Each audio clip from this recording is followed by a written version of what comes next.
In front of me is VIVO Y17S, and today I would like to show you how you can use split screen.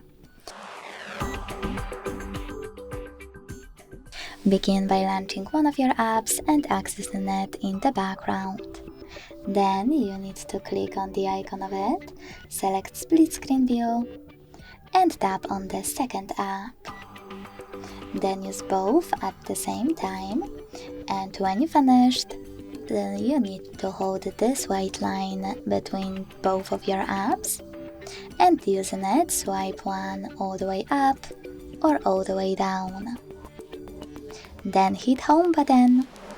Thanks so much for watching. If you enjoyed this video, don't forget to leave a like, comment and subscribe. Bye!